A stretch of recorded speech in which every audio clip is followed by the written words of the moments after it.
एक पुरानी कहावत काफी मशहूर है, जो दिल्ली की कुर्सी पर बैठेगा वो पूरे हिंदुस्तान पर राज करेगा। प्राचीन काल से लेकर आज के समय तक दिल्ली संपूर्ण भारत देश में सबसे अहम माना जाता रहा है। महाभारत काल में पांडवों ने दिल्ली को अपनी राजधानी बनाया था।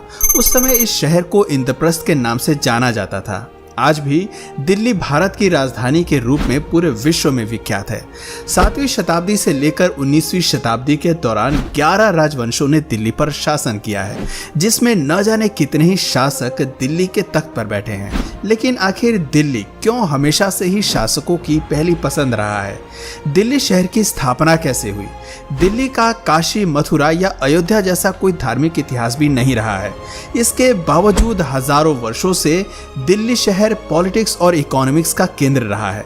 विदेशी आक्रमणकारियों की भी पहली नजर दिल्ली पर ही रही है। नादिर शाह जैसे कई विदेशी शासकों ने दिल्ली को कई बार लूटा है। आज की इस वीडियो में हम दिल्ली के पूरे इतिहास के बारे में आपको बताएंगे, जिसे जानना आपके लिए बेहद जरूरी है। राजपूतों को दिल्ली के असली संस्थापक के तौर पर जाना जाता है। 736 ईस्वी में तोमर राजवंश ने सबसे पहले दिल्ली पर राज करना शुरू किया था। अनंगपाल तोमर इस डायनेस्टी के सबसे पहले राजा बने थे। इन्होंने दिल्ली में लाल कोट फोर्ट का निर्माण किया था, जिसके आसपास दिल्ली का पहला शहर बसाया गया। इस किले को अबुल फजल ने किला राय पिथौरा का नाम दिया था। साथ ही अनंगपाल तोमर दिल्ली में आयरन पिलर भी लेकर आए थे, जो आज कुतुब मीनार कॉम्प्लेक्स में स्थित है। ये पिलर सेंट्रल इंडिया के उदयगिरी से लाया गया था। करीब 450 सालों तक दिल्ली में तोमर डायनेस्टी की हुकूमत रही। तोमर डायनेस्टी के राजा अनंगपाल तोमर द्वितीय के पोते पृथ्वीराज चौहान थे, जिन्होंने दिल्ली में 1180 से लेकर 1192 तक राज किया। पृथ्वीराज चौहान एक महान और समझदार योद्धा थे। उन्होंने पहले ही भांप लिया था कि इस्लामिक शासक भारत में प्रवेश करने की योजना बना रहे हैं। पृथ्वीराज चौहान ने सभी राजपूत राजाओं को एक साथ मिलाया और काफी हद तक विदेशी ताकतों को रोकने में कामयाब भी रहे थे।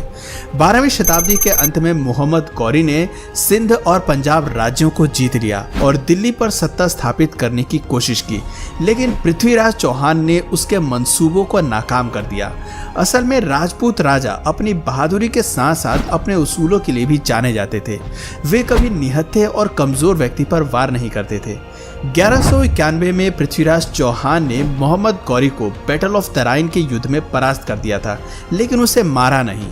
और मोहम्मद गौरी को जिंदा जाने देना पृथ्वीराज चौहान की सबसे बड़ी गलती साबित हुई। मोहम्मद गौरी ने सन 1992 में एक बार फिर पृथ्वीराज चौहान के साथ युद्ध किया और इस बार पृथ्वीराज चौहान को अन्य राजाओं का साथ नहीं मिला, जिस कारण उनकी हार हुई। पृथ्वीराज चौहान दिल्ली के अंतिम हिंदू रूलर माने जाते हैं।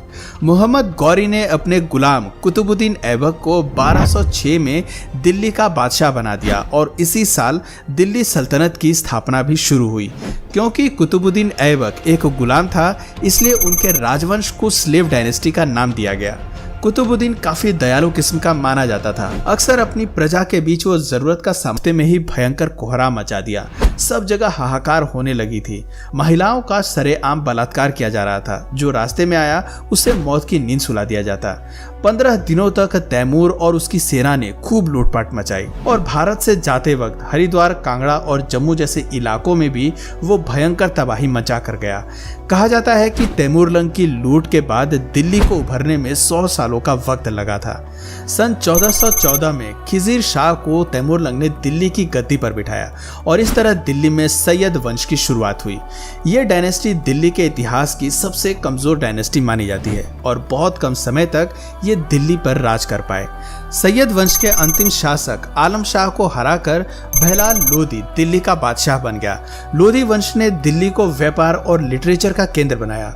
इस वंश के दूसरे शासक सिकंदर लोधी हुए, जिसने आगरा शहर बसाने की शुरुआत की। साथ ही दिल्ली में और आसपास के कई राज्यों पर इस राजवंश ने काफी निर्माण कराए। दिल्ली के लोधी गार्डन में लोधी वंश के शासकों के मकबरे बने हुए हैं। लोधी वंश के अंतिम शासक इब्राहिम लोधी हुए। इब्राहिम लोधी वैसे तो एक ताकतवर शासक के रूप में में जाने जाते थे, लेकिन उसके शक करने की आदत बहुत खराब थी। छोटी छोटी बातों पर वो अपने मंत्रियों की ही हत्या कर देता था, हर किसी को संदेह की निगाह से देखता था। इब्राहिम लोदी को गद्दी से हटाने के लिए अलाउद्दीन और दौलत खान, जो उसके दरबार में गवर्नर थे, उन्होंने बाबर को भारत आने का न्योता दे दिया। बाबर को भारत आने का इससे अच्छा मौका नहीं मिल सकता था और काबुल छोड़कर वो भारत आ गया। सन 1526 में इब्राहिम लोदी और बाबर के बीच पानीपत का पहला युद्ध होता है, जिसमें बाबर की जीत होती है। उसने जीत की खुशी में प्रजा के बीच चांदी के सिक्के बंटवा दिए थे।